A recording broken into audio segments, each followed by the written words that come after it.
தந்தி தொலைக்காட்சி நேயர்களுக்கு வணக்கம். விஸ்வாவசு வருடம் சித்திரை மாத பலன்கள். மாதிடம் கொண்டோருக்கும் மனத்திடம் எல்லாருக்கும் ஜோதிடத்தாலே வாழ்வில் சுகத்தினை ஊட்டுகின்ற சிவல்புரி சிங்காரத்தின் செந்தமிழ் வணக்கங்கள். புத்தாண்டின் முதல் மாதம் சித்திரை மாதம் இப்பொழுது பிறக்கிறது. இந்த சித்திரை மாதத்தை பற்றிய ஒரு கவிதை. சித்திரையில் இத்தரையில் முத்திரையை பதிக்கும் மாதம். இந்த மாதம் வந்த உடனேயே எல்லாரும் வாழ்த்து சொல்லுவாங்க, புத்தாண்டு வாழ்த்துக்கள் புத்தாண்டு வாழ்த்துக்கள்னு. இத்தரையில் முத்திரையை பதிக்கும் மாதம், இனிய தமிழ் புத்தாண்டின் தொடக்க மாதம். நர்த்தனங்கள் ஆடுகின்ற வாழ்க்கை கப்பல் நங்கூரம் பதிக்கின்ற நல்ல மாதம். பக்தியுடன் கோவில் குளம் செல்லும் மாதம். பங்குனிக்கு அடுத்து வரும் இனிய மாதம். சித்திரா பௌர்ணமியை காணும் மாதம். சிறப்பான விரதத்தை தொடங்கும் மாதம். இந்த மாதத்திலே தான் இந்த பௌர்ணமி விரதத்தை தொடங்க வேண்டும் என்று சொல்வார்கள். அத்தனைக்கும் மேலாக நீங்கள் செய்யும் அன்றாட பாவத்தை புண்ணியத்தை எத்தினமும் பதிந்து வைக்கும் கணக்கராகி யமதர்மராஜனுக்கு உதவி செய்யும் சித்திரகுப்தனுக்கும் பொங்கல் வைத்து சிறப்பாக கொண்டாடும் நல்ல மாதம். சித்திரா பௌர்ணமி அன்னைக்கு சித்திரகுப்தனுக்கு பொங்கல் வைக்கக்கூடிய மாதம். வெற்றி தரும் நரசிம்மர் ஜெயந்தி காணும் விந்தை மிகு மாதம் இது, புனித மாதம். தங்கத்தை வாங்குவதற்கு உகந்த நாளாய், மக்கள் சொல்றாங்க இல்லையா, தங்கத்தை வாங்குவதற்கு உகந்த நாளாய் தரணியிலே மக்களெல்லாம் கருதுகின்ற மங்கள நாள். புது முயற்சி செய்வதற்கும் மண்ணுலகில் தேர்ந்தெடுக்கும் திதியில் ஒன்றாம் அட்சய திருதியை காணும் மாதம். அட்சய திருதி வருகிற மாதம். அழகான தமிழ் மாதம், முதலாம் மாதம். இச்சகத்தில் நண்பர்களுக்கு வாழ்த்துரைக்கும் இனிய மாதம் சித்திரையாம் இந்த மாதம் என்று சித்திரையை பற்றி ஒரு அழகான பாடல் உண்டு. இந்த மாதத்தினுடைய கிரக நிலைகளை எல்லாம் நாம் பார்த்தோம் என்று சொன்னால், மாத தொடக்கத்திலேயே புதனும் வியாழனும் இருக்கிற இடம், சுக்கிரன் இருக்கிற இடம், ராகு சூரியன் சனி செவ்வாய் கேது சந்திரன் ஆகியவற்றை வைத்து ஆராய்த்து பார்க்கின்ற பொழுது சுக்கிரனும் வியாழனும் பரிவர்த்தனை பெற்றிருக்கிறார்கள். சூரியன் உச்சம் பெற்றிருக்கின்றார். சனி சொந்த வீட்டில் இருக்கின்றார். புத சுக்கிர யோகம் இருக்கிறது. நீச்சபங்க ராஜயோகம் இருக்கிறது. பரிவர்த்தனை யோகம் இருக்கிறது. குருவுக்கு சந்திரன் 6ஆம் இடத்திலிருந்து சகட யோகம் இருக்கிறது. இத்தனை விதமான யோகங்களோடும் இந்த ஆண்டு பிறக்கிறது. இந்த ஆண்டு பிறப்பின் முதல் நாள் இந்த சித்திரை மாதமே மிக அற்புதமான மாதமாக அமைகின்றது.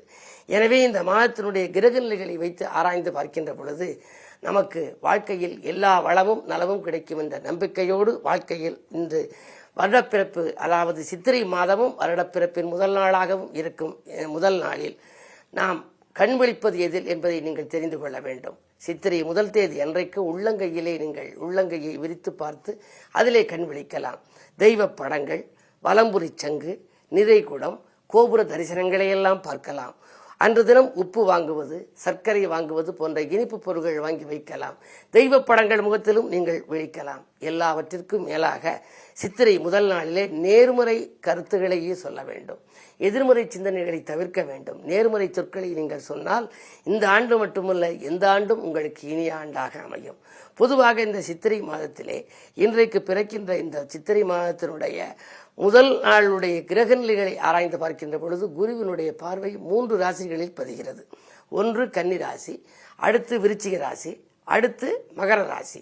இந்த 3 ராசிக்காரர்களுக்கும் எல்லா விதமான வளங்களும் நலங்களும் கிடைக்கும். அவர்கள் தொட்ட காரியங்களெல்லாம் வெற்றி கிடைக்கும். அது மட்டுமல்ல, இந்த மாதத்திலே ராகு கேதுக்களின் பயிற்சி நிகழவிருக்கின்றது. 26/4/2025 ராகு கேதுக்களுடைய பயிற்சி.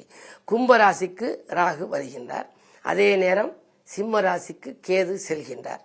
சரி, 30/4/2025 அன்று நீச்சமாக இருந்து இதுவரை நீச்சமாக இருந்த புதன் மேசராசிக்குள் சஞ்சரிக்கின்றார்.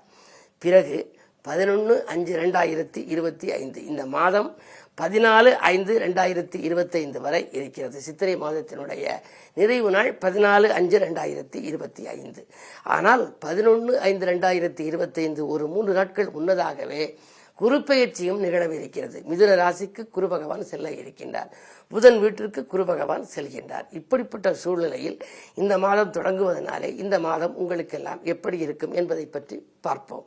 அதற்கு முன்னதாக இந்த மாதத்திலே சித்திரை 21ஆம் தேதி முதல் வைகாசி 14 வரை, அதாவது 4/5/2025 முதல் 28/5/2025 வரை அக்கினி நட்சத்திர காலம். அப்போது தெய்வங்களுக்கெல்லாம் பார்த்தால் தண்ணீர் வடிந்து கொண்டிருக்கும். மேலே ஏதோ ஒரு சிறு பொருள் வைத்து அதிலிருந்து சொட்டு சொட்டாக தண்ணீர் வடிய வைப்பார்கள். உக்கிரமான காலம் என்பார்கள். இந்த காலங்களிலே சுப நிகழ்ச்சிகளை தவிர்ப்பது நல்லது என்று முன்னோர்கள் சொல்லி வைத்திருக்கின்றார்கள். நான் இப்பொழுது சொல்வதெல்லாம் பொது பலன்கள் தான். பொதுவாக ஜோதிடத்தின் மீது நம்பிக்கை தேவை. வலதுகை இடதுகை நீங்களாக நம்பிக்கை என்ற ஒரு கை சேருமானால் வாழ்க்கை என்ற கை மிக சிறப்பாக இருக்கும். கவியரசு கண்ணதாசன் அவர்கள் எனக்கு நெருங்கிய உறவினர். அவர் அடிக்கடி சொல்லுவார், நெஞ்சுக்கு நிம்மதி ஆண்டவன் சன்னதி என்று சொல்லுவார். ஒரு முறை என்னை அவர் சந்தித்த பொழுது சொன்னார், 9 கோள்கள் வாழ்க்கையினில் ஒன்று கூடுமே, இதை உணர்ந்தவர்க்கு வாழ்வினிலே வெற்றி வந்து கூடுமே என்று எழுதி கொடுத்தார். நம்பிக்கையே மனிதனது சாதனம், அதை நடத்தி வைத்து காட்டுவதே ஜாதகம். 9 கோள் வாழ்க்கையினில் சேருமே, இதை உணர்ந்தவர்க்கு வெற்றி வந்து கூடுமே என்று சொன்னார்.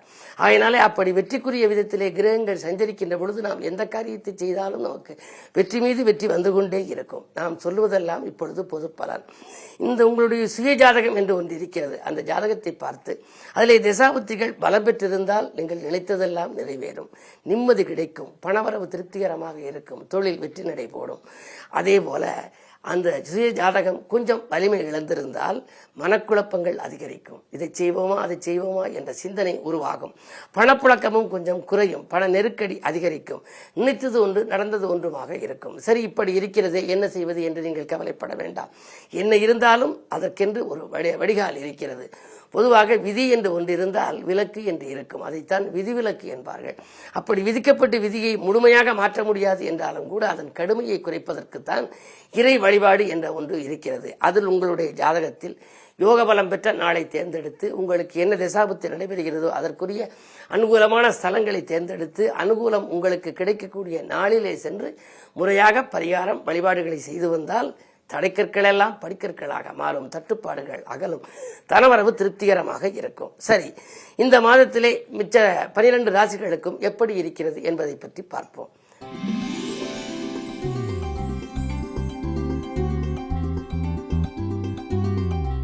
மேசராசி நேயர்களே, உங்களுக்கெல்லாம் ராசியிலேயே சூரியன் உச்சம், பஞ்சமாதிபதி உச்சம், அதாவது பூர்வ புண்ணிய ஸ்தானாதிபதி உச்சம் பெற்று மாதம் தொடங்குகிறது. தனஸ்தானத்திலோ குரு இருக்கிறது 9க்கு அதிபதி. எனவே இந்த மாதம் முழுவதும் உங்களுக்கு மகிழ்ச்சி அதிகரிக்கும், வருமானம் உயரும், தொழில் உத்தியோகத்திலே மிக அற்புதமான பலன்கள் கிடைக்கப் போகிறது. கைகளில் கணிசமான தொகை புரளக்கூடிய அளவுக்கு இந்த மாதம் உங்களுக்கு நன்மைகள் நடைபெறும். அது மட்டுமல்ல, தொட்ட காரியங்களில் வெற்றி பெற வேண்டுமானால் ராசிநாதன் செவ்வாய் பலம் பெற்றிருக்க வேண்டும். ஆனால் இப்பொழுது நீச்சம் பெற்றிருக்கிறார். இருந்தாலும் கூட 2லே குரு இருப்பதனாலே திரண்ட செல்வம் வரும் என்பார்கள். மதிப்பும் மரியாதையும் உயரும். புதிய பொறுப்புகள் ஒரு சிலருக்கு வரலாம். அரசியல் களத்தில் இருப்பவர்களுக்கு நல்ல பொறுப்புகள் கிடைக்கும். பொதுநலத்தில் இருப்பவர்களுக்கு பெயரும் புகழும் கூடும். இந்த மாதம் இனிய மாதம். இந்த மாதம் மேலும் இனிய மாதமாக அமைய கற்பக விநாயகரை கைதொழுது பணிவது நல்லது.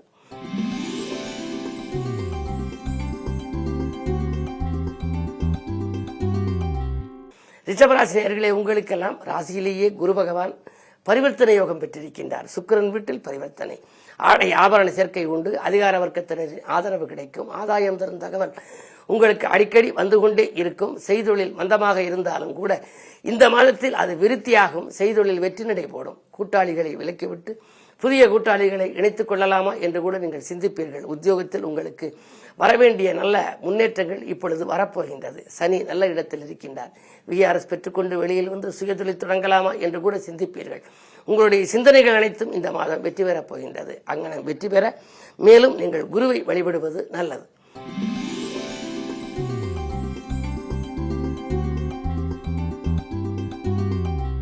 மிதுனராசி நேயர்களே, உங்களுக்கெல்லாம் 10ஆம் இடத்திலே உங்கள் ராசிநாதன் புதன் நீச்சம் பெற்று உச்சம் பெற்ற சுக்கிரனோடு இணைந்து புத சுக்கிர யோகமாகவும் அதே நேரம் நீச்சபங்க ராஜயோகமாகவும் இருக்கின்றார். எனவே மாதம் முழுவதும் நீங்கள் மகிழ்ச்சி கடலில் மிதக்கப் போகிறீர்கள். எந்த நேரம் செய்ய நினைத்தாலும் செய்ய இயலும். திட்டமிட்ட காரியங்கள் திட்டமிட்டபடியே நடைபெறும். பயணங்கள் பறந்துருவதாக அமையும். உடல்நலத்தில் இதுவரை கவனம் செலுத்தி ஒரு பெருந்தொகையை செலவிட்டிருப்பீர்கள். இனி அந்த நிலை மாறும். என்ன இருந்தாலும் உங்களுக்கு இடமாற்றங்கள் வீடு மாற்றங்கள் வரலாம். மனை கட்டும் யோகம் கூட ஒரு சிலருக்கு உண்டு. வீடு கட்டும் யோகம் உங்களுக்கு வருவங்கின்ற பொழுது குடும்ப உறுப்பினர்களில் யாருக்கு செவ்வாய் பலம் நன்றாக இருக்கிறதோ அவர்கள் பெயரில் கட்டுவது நல்லது. இந்த மாதம் முழுவதும் இனிய மாதமாக அமைய இலக்குமியை நீங்கள் பாடல்கள் படித்து வழிபடுவது நல்லது.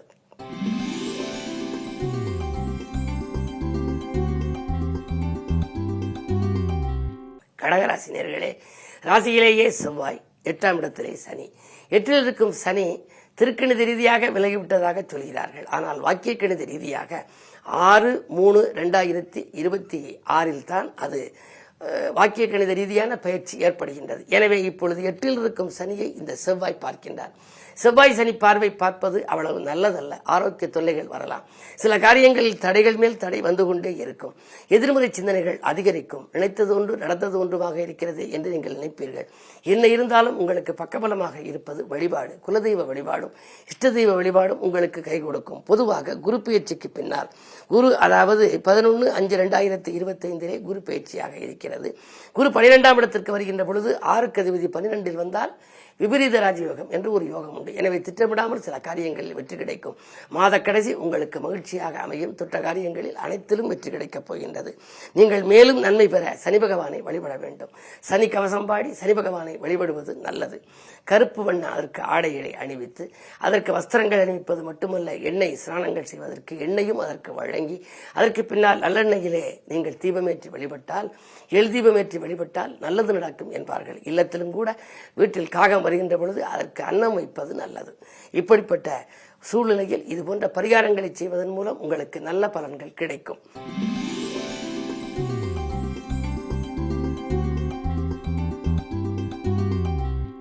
சிம்மராசி நேயர்களே, உங்களுக்கு யோகம் செய்யும் செவ்வாய் 12இல் மறைந்து விட்டார். 10ல் குரு இருந்தால் பதவியில் மாற்றம் என்பார்கள். எனவே இடமாற்றங்கள், உத்தியோக மாற்றங்கள், நீங்கள் கேட்ட இடத்திற்கு உங்களுக்கு மாற்றங்கள் கிடைக்கும். விரைவிலே குரு பயிற்சி நிகழவிருக்கின்றது. பயிற்சிக்கு முன்னதாக குரு பகவான் கடந்த சில மாதங்களாக செய்த செயல்களிலிருந்து உங்களுக்கு மனக்கவலைகள் கொடுத்திருக்கலாம். அதிலிருந்து விடுபட ஒரு நல்ல வாய்ப்புகளை இப்பொழுது கொடுக்கப் போகின்றார். பொதுவாக 11/5/2025 லாபஸ்தானத்திற்கு குரு வரப்போகின்றார். 5ஆம் இடத்திற்கு அதிபதி 11 வருகின்ற பொழுது பிள்ளைகளுக்கு வேலை கிடைத்து அதனால் உங்களுக்கு பெருமைகளும் வந்து சேரும், உதிரி வருமானங்களும் உண்டு. இந்த மாத தொடக்கத்திலேயே உங்களுக்கு ஒரு நல்ல மாற்றங்கள் வரும். வாங்கல் கொடுக்கல்கள் சீராகவும் சிறப்பாகவும் இருக்கும். உத்தியோகம் மட்டுமல்ல, சுபகாரியங்களும் கூட இல்லத்திலே நடைபெறலாம். இப்படிப்பட்ட சிறப்பு வாய்ந்த இந்த மாதத்திலே நீங்கள் சூரிய வழிபாட்டை மேற்கொள்ள வேண்டும். கதிரவனை வழிபடுவது நல்லது. 7 குதிரை பூட்டிய அந்த கதிரவன் படத்தை இல்லத்து பூஜை அறையில் வைத்து நீங்கள் உள்ளமகிழ வழிபட்டாலே உங்களுக்கு நல்லது நடக்கும்.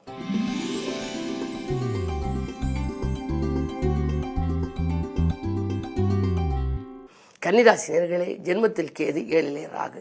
இந்த ராகு கேதுக்களின் பேச்சு வருட தொடக்கத்திலேயே இருக்கிறது. 26/4/2025 அதாவது சித்திரை மாதத்திலேயே 13ஆம் தேதி அன்றைக்கு இந்த ராகுகேது பேச்சு நிகழ்கிறது. ராகுகேது பேச்சு நிகழ்ந்த பின்னாலே உங்களுக்கு மிக அற்புதமான பலன் கிடைக்கப் போகிறது. கடந்த 1.5 ஆண்டு காலமாக உங்கள் ராசியில் கேது இருந்தது. கேதுவை போல கெடுப்பானும் இல்லை என்பார்கள். நான் அப்படி சொல்லக்கூடாது என்று சொல்வது வழக்கம். கேதுவை போல கிடைப்பானும் இல்லை என்று சொல்லுவேன். காரணம், கேது ஞானகாரகன். ஞானத்தை அதிகம் விருத்திக்கும். என்ன இருந்தாலும் மனக்கவலைகளையும் சஞ்சலங்களையும் கொடுக்கத்தான் செய்யும். அதிலிருந்து விடுபடப் போகின்றீர்கள். சித்திரை 13க்கு மேல் உங்களுக்கு முத்திரை பதிக்கும் விதத்தில் வாழ்க்கை அமையும். தொட்டது துலங்கும். தொழில் முன்னேற்றம் உண்டு. உத்தியோகத்தில் கூட மேலதிகாரிகள் உங்கள் கருத்துக்களுக்கு செவி சாய்ப்பார்கள். இல்லத்திலும் சரி, உள்ளத்திலும் சரி, மகிழ்ச்சி அதிகரிக்கும். இந்த மாதத்தில் நீங்கள் வழிபட வேண்டிய தெய்வம் என்று எடுத்துக்கொண்டால் அதற்கு முருகப்பெருமான். முருகப்பெருமான் உள்ளோடு நீங்கள் வழிபட வேண்டும். கவச பாராயணங்களை நீங்கள் செய்யலாம். அதே நேரத்தில் அருகில் இருக்கும் ஆலயங்களுக்கு சென்றும் வழிபட்டு வரலாம். முருகப்பெருமான் வழிபாடு முன்னேற்றத்திற்கு வித்திடும்.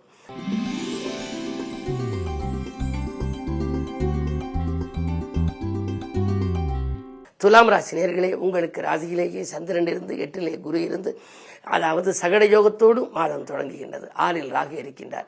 குரு பேச்சுக்கு பின்னாலே 9ல் செல்லக்கூடிய அந்த குரு பகவான் உங்கள் ராசியை பார்க்க போகின்றார். எனவே உங்களுக்கு இந்த மாதம் மிக அற்புதமான மாதமாக அமையப் போகிறது. சென்ற மாதத்தில் நடைபெறாத சில காரியங்கள் இப்பொழுது நடைபெறும். உத்தியோகத்தில் நீங்கள் கேட்ட சலுகைகள் கிடைக்கும். மேலதிகாரிகளுடன் உங்களுக்கு நெருக்கம் அதிகரிக்கும்.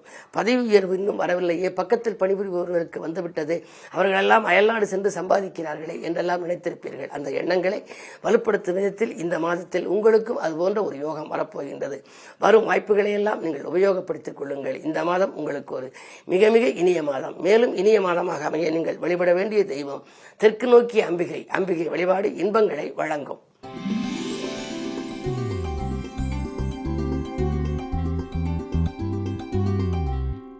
விருச்சிக ராசி நேயர்களே, உங்களுக்கெல்லாம் வெற்றி செய்திகள் வீடு வந்து சேரும் மாதம் இந்த மாதம். வியாழனுடைய பார்வை ராசியில் பதிகிறது. அது மட்டுமல்ல, 5ஆம் இடத்தில் புதனும் சுக்கிரனும். புத சுக்கிர யோகம். சப்தமாதிபதியோடு புதன் இருக்கின்றார். எனவே உங்களுக்கு மனைவி மக்கள் வழியிலும் உங்களுக்கு வருமானங்கள் வரலாம். படித்து முடித்து வேலை இல்லாமல் இருந்தால் அந்த வாழ்க்கை துணைக்கு வேலை கிடைத்து உதிரி வருமானங்கள் வரும். பிள்ளைகளுக்கும் அதேபோல் வேலைகள் கிடைக்கலாம். நீங்கள் செய்யும் முயற்சிகள் அனைத்திலும் உங்களுக்கு வெற்றி கிடைக்கப் போகின்றது. தொழில் நல்ல சிறப்பாகவே அமையும். வருமானம் உயர்கின்ற மாதம் இந்த மாதம். ஆரோக்கிய தொல்லையிலிருந்து விடுபடுவீர்கள். சென்ற மாதத்தில் சில்லறை தொல்லைகளால் அவதிப்பட்டு மருத்துவ செலவுகள் ஏற்பட்டிருக்கலாம். இந்த மாதம் அதிலிருந்து விடுபட்டு ஆரோக்கியத்தோடும் உற்சாகத்தோடும் பணிபுரிவீர்கள். தேக்க நிலை மாறி தெளிவு பிறக்கின்ற மாதம். செய்ய மறந்த காரியங்களையெல்லாம் இந்த மாதத்தில் செய்து முடிப்பீர்கள். பிறருக்காக வாங்கி கொடுத்த தொகை வந்து சேரும். உத்தியோகத்தில் உள்ளவர்களுக்கு உயர் பதவிகள் வருவதற்கான அறிகுறிகள் தென்படுகின்றன. இந்த மாதத்தை மேலும் இனிய மாதமாக நீங்கள் அமைத்துக்கொள்ள பிரதோஷ வழிபாட்டை மேற்கொள்ளுங்கள். நந்தி வழிபாடுதான் உங்களுக்கு நன்மைகளை வழங்கும். நந்திக்கென்று ஒரு பாடலிலே கூட வேந்தநகர் நெய்யினிலே குளிக்கும் நந்தி, வியக்க வைக்கும் தஞ்சாவூர் பெரிய நந்தி, சேர்ந்த திருப்புன்கூரில் சாய்ந்த நந்தி, செவிசாய்த்து அல்கொடுக்கும் செல்வ நந்தி, கும்பிட்ட பக்தர் துய தீர்க்கும் நந்தி, குடங்குடமாய் அபிஷேகம் பார்த்த நந்தி, பொன்பொருளை வழங்கிடவே வந்த நந்தி என்று அந்த நந்திக்கென்று ஒரு பாடல் உண்டு. பொன்பொருளை வழங்குவதற்கு நந்தியினுடைய அருள் தேவையாம். அந்த நந்திக்குரிய இடமான அந்த ரிஷபராசியிலேயே குரு இருந்து உங்கள் ராசியை பார்க்கின்றார். எனவே இந்த மாதம் முழுவதும் இனிய மாதமாக அமைய நீங்கள் பிரதோஷ வழிபாட்டை மேற்கொள்ளுங்கள். நந்தி வழிபாடும் செந்தி வழிபாடும் உங்களுக்கு நன்மைகளை வழங்கும்.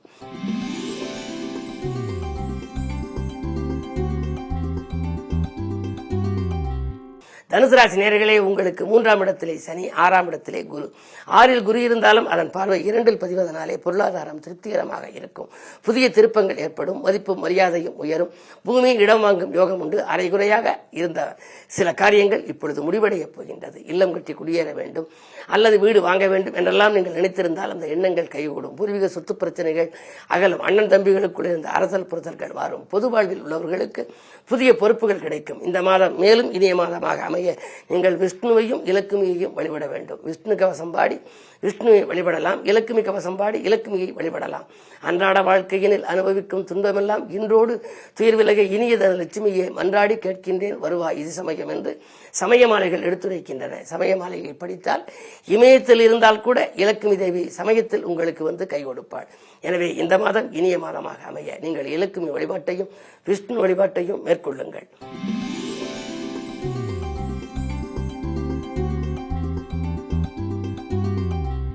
மகர ராசி நேயர்களே, குரு பார்வை உங்கள் ராசியில் பதிகின்றது.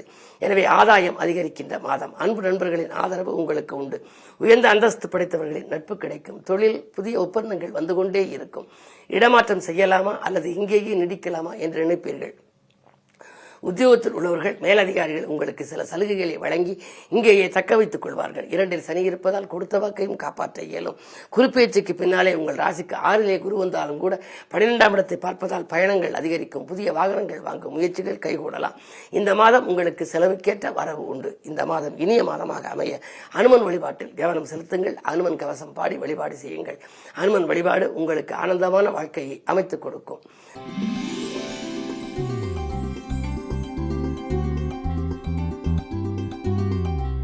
கும்பராசி நேயர்களே, ராசியிலேயே சனி பகவான் பலம் பெற்றிருக்கின்றார். சனி என்பது மந்தன். மந்தன் செய்யும் அளவுக்கு மகேசன் கூட செய்ய மாட்டான் என்பார்கள். கிள்ளி கொடுக்காமல் அள்ளி கொடுக்கக்கூடிய வாய்ப்புகளை எல்லாம் யார் செய்வார்? சனி பகவான் செய்வாராம். அப்படிப்பட்ட சனியை நீங்கள் ஒவ்வொரு சனிக்கிழமையும் நீங்கள் வழிபட வேண்டும். சனிக்குரிய சிறப்பு ஸ்தலங்களுக்கு சென்றும் வழிபட்டு வர வேண்டும். இந்த மாதம் பொருளாதார நிலை மிக சிறப்பாக இருக்கின்றது. உத்தியோகத்திலே உங்களுக்கு வரவேண்டிய முன்னேற்றங்கள் வந்து கொண்டே இருக்கும். புதிய முயற்சிகளில் எல்லாம் வெற்றி கிடைக்கப் போகின்றது. தொழில் செய்பவர்களுக்கு புதிய இடம் வாங்கி அதிலே வாடகை கட்டிடத்தில் நடைபெற்ற தொழிலை சொந்த கட்டிடத்துக்கு மாற்றும் முயற்சி கைகூடும். 4ஆம் இடத்திலே குரு இருக்கின்றார். தாய் வழி ஆதரவு உண்டு. பெற்றோர்களின் நல்ல ஆதரவோடு தொழிலை வளப்படுத்திக் கொள்வீர்கள். 3இலே சூரியன் உச்சம் பெற்றிருப்பதனாலே முன்னேற்றத்திற்கான அறிகுறிகள் தென்படுகின்றன.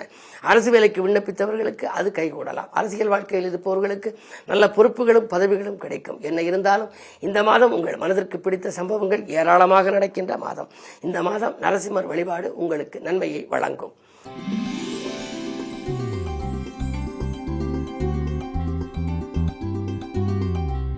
மீனராசி நேயர்களே, உங்களுக்கு கூட்டுக்கிரக யோகம் செயல்படும் மாதம். புதனும் சுக்கிரனும் இருந்து புத சுக்கிர யோகத்தை வழங்குகிறார். என்றைக்கோ குறைந்த விலைக்கு வாங்கி போட்ட இடம் இப்பொழுது அதிக விலைக்கு விட்டு இடம்பூமியால் உங்களுக்கு லாபம் கிடைக்கலாம். அதை கொண்டு உங்கள் கடன் சுமையை குறைத்துக் கொள்வீர்கள். கவலையை தீர்த்துக் கொள்வீர்கள். குரு சுக்கிர பரிவர்த்தனையும் இருப்பதனாலே அண்ணன் தம்பிகளுக்குள் இருந்த ஒற்றுமை மீண்டும் பலப்படும். அது மட்டுமல்ல, வாங்கல் கொடுக்கல்கள் சீராகவும் சிறப்பாகவும் இருக்கும். தொழிலிலே புதிய ஒப்பந்தங்கள் அடுக்கடுக்காக வந்து அலைமோதும். ஆதாயம் தரும் தகவல்கள் அதிகமாகவே உங்களுக்கு கிடைக்கும். செலவுகள் அதிகரிக்கும். அதிகரிக்கிறது என்று கவலைப்பட வேண்டாம். 7.5 சனியிலே விரைவு சனியாக இருந்தாலும் கூட செலவு வருவதற்கு முன்னதாகவே வரவுகள் உங்களுக்கு வந்து சேரும். இடமாற்றங்கள், வீடு மாற்றங்கள் உங்களுக்கு விரும்பும் விதத்தில் அமையலாம். அயல்நாட்டிலிருந்து கூட அழைப்புகள் வரலாம். நல்ல நிறுவனங்களிலிருந்து வரும் அழைப்புகளை உபயோகப்படுத்திக் கொள்ளலாமா என்று கூட சிந்திப்பீர்கள். இந்த மாதம் உங்களுக்கு மிக மிக அற்புதமான மாதம், இனிய மாதம். வைரவர் வழிபாடு உங்களுக்கு வளர்ச்சியை கொடுக்கும். மார்த்தாண்ட வைரவரை நீங்கள் வழிபட்டால் இந்த மாதம் உங்களுக்கு இனிய மாதமாக அமையும். 12 ராசிக்காரர்களுக்கும் எல்லா வளமும் நலமும் கிடைக்க எனது இதயம் கனிந்த நல் வாழ்த்துக்கள். வணக்கம்.